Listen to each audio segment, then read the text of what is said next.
Today we're going to talk about 1st and 2nd Corinthians, and we're also going to talk about the book of Galatians and the book of Ephesians. These are all books that the Apostle Paul wrote. They were otherwise known as epistles or letters directed to specific churches. 1st and 2nd Corinthians are directed to the church of Corinth, Ephesians to the church of Ephesus, and Galatians to the church of Galatia. Now, Luke, who is a companion of Paul, gives us some insight into Paul's missions work, basically, at Corinth. As Luke kind of helps us understand that Paul met a Jew named Aquila, as well as his wife, Priscilla, there in the community. These folks had been forced out of Rome because of a decree from the Roman Empire Claudius. The Roman Emperor Claudius. Now, Gallio, who was the brother of a Roman philosopher, was the proconsul of Achaia, which is part of the southern part of Greece. It kind of gives you a little bit of the geography there. The Church of Corinth was about 2 miles from south of the Gulf of Corinth, and it was an ancient city of the Corinth area that dates back to around 3000 BC, which would be about 5,000 years ago. So it's quite an old community. The church was divided, much as we see churches are today. They were divided. Why? Because they were in a crisis mode. They were in a moral challenge in that they were trying to appease the ways of the community along with trying to follow the directions of God, and that doesn't work. God's got His way. It's the right way. And Paul's initial writings to the church here are teaching that they can't really associate with immoral people. They've got to keep their purity of the direction they were going as a church. And he sent Timothy, who was a close friend of his. You might think of him as, well, like me, if I were to send one of my associate pastors to another church to help them deal with some conflict. That's what he sent Timothy to do, to try and bring them back to biblical unity.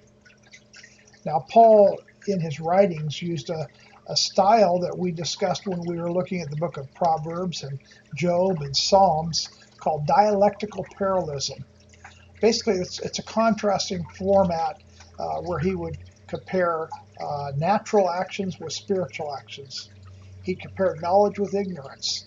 He'd compare holy living with sexual immorality, power versus weakness. The church had turned to a point where they were ignoring sin. Again, much like happens much of today.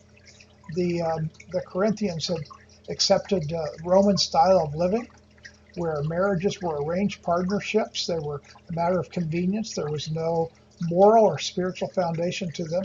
And Paul is stressing here that marriage and sex are wonderful gifts of God, and they are to be honored in a very pure form. He goes on to talk about tongues and prophecy in 1 Corinthians. He saw both of them as spiritual gifts, but he seemed to think that the Church of Corinth overemphasized them. Paul was teaching that love needs to be the overriding, consuming principle in everything. And that he also clarified that speaking in tongues, while he did not refute speaking in tongues, he did believe speaking in tongues was real. But he did clarify that if somebody is not there to interpret when somebody is speaking in tongues, that he doesn't feel like that is of God.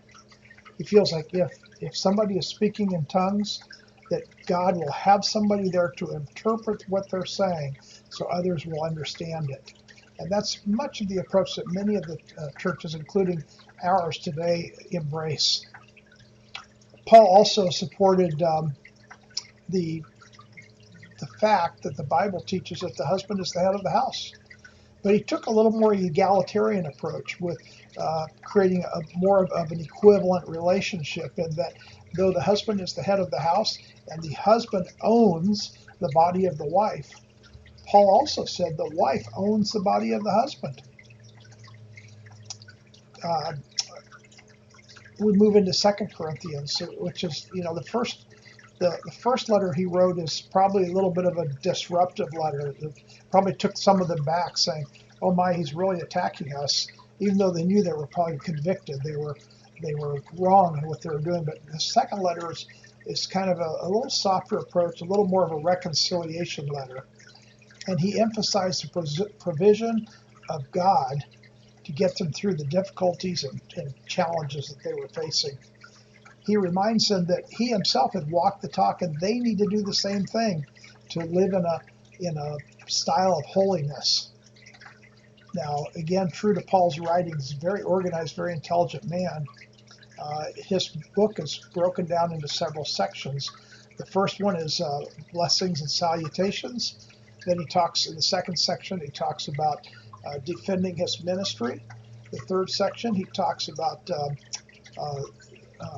needing to take a collection to support the Jerusalem church. And just back, like in the Old Testament, it says that God says, "Hey, give me the first 10%, not what's left over, but the first 10% of everything I give you." Well, it's necessary for ministry to have funding, but it's also necessary for obedience and trust, to rely on God, to obey him when he says, "Give me 10%. And then the next section, Paul's defending his ministry. And then finally, he concludes with a benediction. The early part of the letter deals with repairing that strained relationship between the people and with Paul. But the later part of the book deals more directly with confrontation from his vocal opponents. He had vocal opponents that became known as super apostles. They had mocked and defied the authority of Paul, as you might find somebody who is disruptive in the church, mocking and defying the leadership of the church. But God is a God of order, and he puts people in charge of a particular ministry for a reason. If you think back to the Old Testament, when Moses suffered some challenges to his leadership, God was not pleased. God opened up the ground, and it swallowed, literally consumed some people who were challenging his leadership, because God puts people in place for a reason. But Paul shows again that he believed in confronting sin straight up. And I think we have to keep that in mind as we think about the woke world we're dealing with today, and how so many churches want to kind of rewrite the Bible to fit culture today. Paul said, "Nope, you follow what the Word of God says."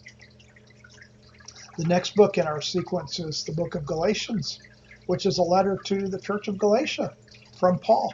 Now, this book is often referred to as the Magna Carta of Christian liberty, simply because of its emphasis on freedom from the law of Moses.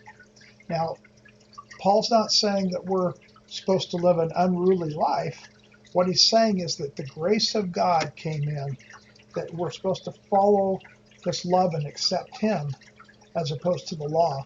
By following his love and accepting him, he will shape us to where we tend to automatically follow his law. Again, the book's divided into 5 sections. I encourage you to kind of break it down accordingly. There's an introduction. There's his defense of his apostolic authority. There's an interesting section where he talks about justification by faith. He encourages Christian liberty, and finally the summary and benediction. Now, Galatia was an area in the north part of Central Asia. The name of the Galatians comes from Gauls. The Gauls. That was an ethnic group. They had established themselves in the area by the end of the 3rd century BC. There was quite a Jewish influence in this community, and this Jewish influence clung to the old Jewish law over grace. And Paul's saying, no. Yes, Jesus came not to abolish the law, but to fulfill the law. But it's not law over grace, it's grace over law. Justification is the Lord's gift. It's nothing you earn by following the law. It's his gift. And that's how he makes us righteous. Finally, the last book we'll talk about today is the book of Ephesians. This is known as a Christological epistle or Christological letter because it focuses on the nature, the person of who Jesus is. It's also identified as a prison or captivity epistle because it was written by Paul while he was in jail, as were others. Now, the Ephesus is found in the southwest part of the Asia Minor, and it was a Greek settlement. Paul, this is pretty cool if you think about it. Paul was the earliest Christian leader to impact this community. Think about maybe the first person, or maybe you haven't even had that opportunity yet, the first person you've had an opportunity to share the gospel with, to open their eyes to who Jesus is. Paul was the first one to come into this community to develop the word of God in the community and spread it. It's pretty exciting. Paul became known, he built a reputation for performing exorcisms and miracles, but the main theme of what he did was he taught that the application of each person's gifts from the Lord should be towards an emphasis on unity in the church. Now, the church of Ephesus was a hybrid of Gentiles and Jews. Now, he did run into some opposition, just as we do today, and just as he did in other communities as well. One noted point of opposition was there was a gentleman who was a local silversmith named Demetrius, and one of the things he did, the way he earned his living was, as a silversmith, he would form human gods, or basically idols. And with Paul's teaching that we shouldn't have idols, that our only idol should be God himself, it was kind of a threat to his livelihood. So he became a source of conflict. It should also be noted that the Apostle John had an impact on the church at Ephesus. Here in this book of Ephesians, it really focuses on worship and praise. And this book has been referred to by theologians as the quintessence of Paul's thought. Broken down into 5 sections like the rest of his book, but he directly addresses ecclesiology, which is the kind of the organizational format of the church. He declares that the Gentiles and the Jews, they've been brought in together as one body of people, that they're not two separate. They're one body, one family anymore. And again, he focuses on the proper use of our gifts to bring unity and to spread the word of God. He charges the church, as he does individuals, to walk the talk, just as he does and as we should today. And he closes with a challenge, with an exhortation to the church to embrace the full armor of God so they can withstand the power of Satan and live a righteous life, just as we can only do so if we embrace the full armor of God. I hope that helps you, and I hope you get excited and are drawn into the reading this week. God bless you.